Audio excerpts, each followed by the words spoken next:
दोस्तों, महाराष्ट्र एनडीए में बड़ी फूट सामने आ रही है। अजीत पवार और देवेंद्र फडणवीस के बीच आपसी जंग तेज हो चुकी है। फडणवीस ने अजीत पवार पर अब तक का सबसे बड़ा हमला बोला है। महाराष्ट्र विधानसभा का चुनाव बेहद ही नजदीक है, मुश्किल से कुछ ही महीने बाकी हैं और ऐसे समय में महायुति में सब कुछ ठीक ठाक नहीं चल रहा है। देवेंद्र फडणवीस ने ऐसा बयान दिया है कि जिससे महायुति के अंदर राजनीति पूरी तरीके से गर्मा गई है। हम आपको बताएंगे पूरी जानकारी कि महाराष्ट्र में अमित शाह के दौरे के बाद भी महायुति में सब कुछ ठीक क्यों नहीं चल रहा। स्वागत है आप सभी का देश नीति में। मैं असरार अहमद।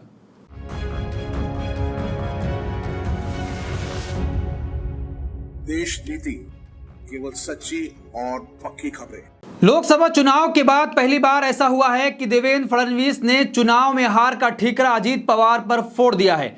उन्होंने कहा कि एनसीपी नहीं दिला पाई भाजपा को लोकसभा में वोट और भारतीय जनता पार्टी के वोटर तो एनसीपी में शिफ्ट हो गए, लेकिन एनसीपी जो अजीत पवार के अंडर में है उनकी तरफ से एक भी वोट भारतीय जनता पार्टी के प्रत्याशियों को नहीं मिला है।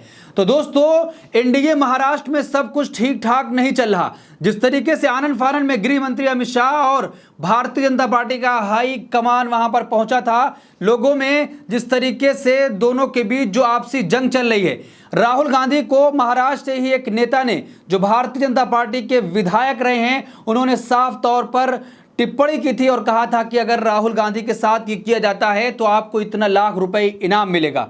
उसके बाद अजीत पवार ने स्टेज पर देवेंद्र फडणवीस और एकनाथ शिंदे दोनों लोग बैठे हुए थे, सुना दिया कि महाराष्ट्र की धरती से ऐसी भाषा का इस्तेमाल कभी नहीं हुआ है और इसको कोई भी मंजूर नहीं कर सकता है। तो अब उसके बाद वार पलटवार चल रहा है। क्या अजीत पवार को महायुति से निकालने की तैयारी की जा चुकी है?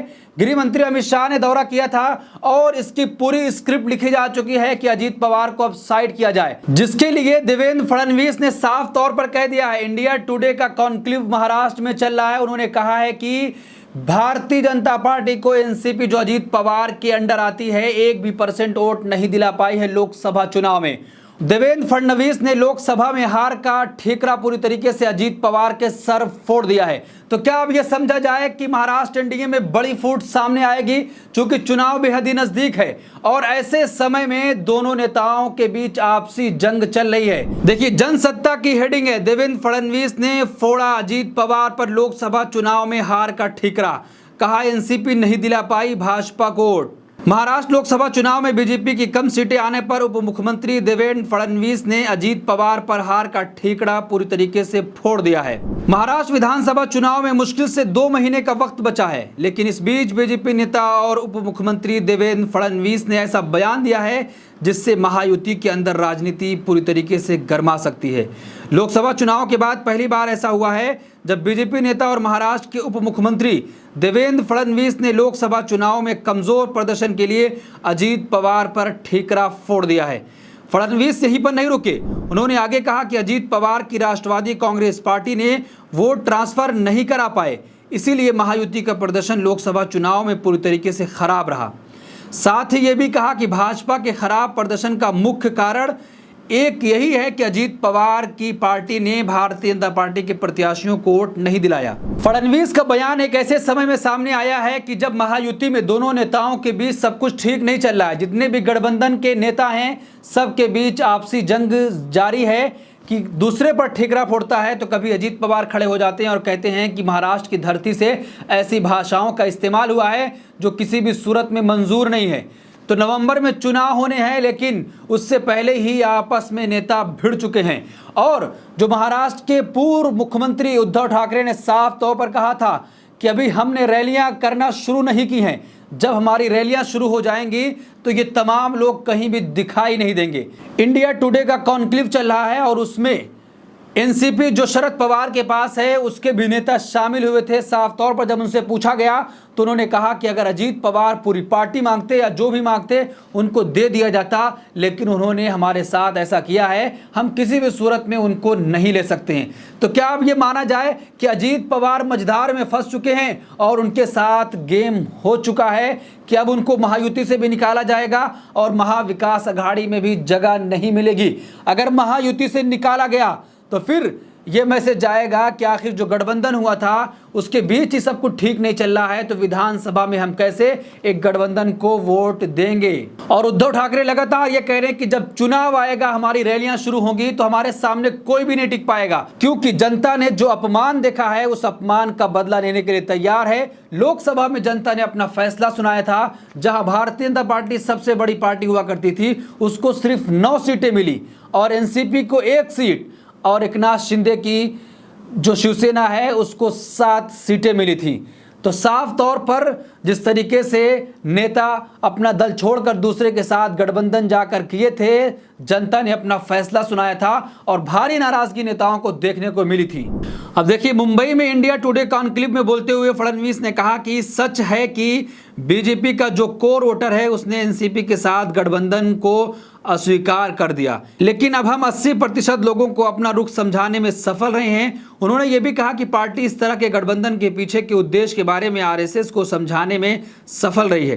फडणवीस ने कहा कि हालांकि सहयोगी दलों से वोट ट्रांसफर नहीं हुआ, लेकिन मजबूत कैडर वाली भाजपा अपने वोट अपने सहयोगियों को दिलवाने में सफल रही है। कम वोट ट्रांसफर के लिए एनसीपी के सेटलिंग फेज को जिम्मेदार ठहराते हुए डिप्टी सीएम ने कहा कि शिवसेना के लिए अपने वोट बीजेपी को ट्रांसफर करना आसान था, क्योंकि वे लंबे समय से हमारे साथ चुनाव लड़ चुके हैं, और लेकिन एनसीपी का वोट हमारी तरफ नहीं आया है, तो इसलिए लोकसभा में जो हार हुई है उसके जिम्मेदार सीधे तौर पर अजीत पवार हैं। तो क्या विधानसभा में अजीत पवार के साथ अब गठबंधन नहीं होगा, महायुति के साथ वो गठबंधन में शामिल नहीं होंगे? जब इस पर सवाल किया गया तो देवेंद्र फडणवीस ने क्या कुछ कहा है, हम आपको वो भी बताएंगे। विधानसभा चुनाव से पहले गठबंधन पर किसी तरह के सुधार की संभावना को खारिज करते हुए फडणवीस ने कहा कि किसी भी तरह के सुधार का समय नहीं है, हमें मौजूदा रास्ते पर ही आगे बढ़ना है। हमने काफी हद तक अपनी जमीन वापस ले ली है। वहीं संपर्क करने पर वरिष्ठ नेताओं ने फडणवीस के इस बयान पर किसी भी तरह की टिप्पणी करने से इनकार कर दिया। यानी कि जब एनसीपी जो अजीत पवार के साथ है, जब उनसे पूछा गया कि फडणवीस का ऐसा बयान आया है, क्या आपको गठबंधन में शामिल नहीं किया जा रहा है, तो एनसीपी अजीत पवार के गुट ने साफ तौर पर कुछ भी बताने से इनकार कर दिया है। तो दोस्तों, इसका मतलब क्या निकाला जाए? क्या विधानसभा चुनाव से पहले महायुति में जंग छिड़ चुकी है कि नेता आपस में लड़ रहे हैं और विधानसभा का चुनाव बेहद ही नजदीक है? तो किस तरीके से जनता के बीच जाएंगे? चूंकि कांग्रेस और शिवसेना उद्धव गुट और इसी तरीके से एनसीपी जो शरद पवार है, उन्होंने अपनी सीटों को लेकर भी साफ कर दिया है कि हम इतनी सीटों पर चुनाव लड़ने जा रहे हैं, तो अभी तक इनकी सीटें ही क्लियर नहीं हो पा रही हैं। तो किस तरह से जनता के बीच जाएंगे और जनता का विश्वास कैसे जीता जाएगा, जबकि नेता खुद पार्टी बदलकर दूसरे दल में आए हैं और अब अजीत पवार ऐसा लग रहा है कि फिर से दल बदलने वाले हैं। जिस तरीके से वो पहले एनसीपी का साथ छोड़कर आए थे बीजेपी के साथ, लेकिन एक ही दिन में मुख्यमंत्री बन गया और मुख्यमंत्री होकर पूर्व मुख्यमंत्री भी और रह चुके थे। तो क्या महायुति में अब कुछ बड़ा होने वाला है? क्योंकि फडणवीस ने इस पर भी कुछ कहा है, हम आपको बताएंगे। देखिए किस तरीके से फडणवीस ने कहा कि राजनीति में समय और परिस्थिति बहुत महत्वपूर्ण होती है और यही कारण है कि पार्टियां अक्सर फैसले लेती हैं। उन्होंने कहा कि भाजपा और एनसीपी का गठबंधन परिस्थितियों से प्रेरित था। सबसे ज़्यादा वोट शेयर वाली सबसे बड़ी पार्टी बीजेपी की सीटें पिछले चुनाव में 23 से घटकर 9 रह गई हैं। शिवसेना ने 7 और एनसीपी ने 1 सीट जीती, जो महायुति को राज्य की कुल 48 सीटों में से 17 सीटें मिली थी।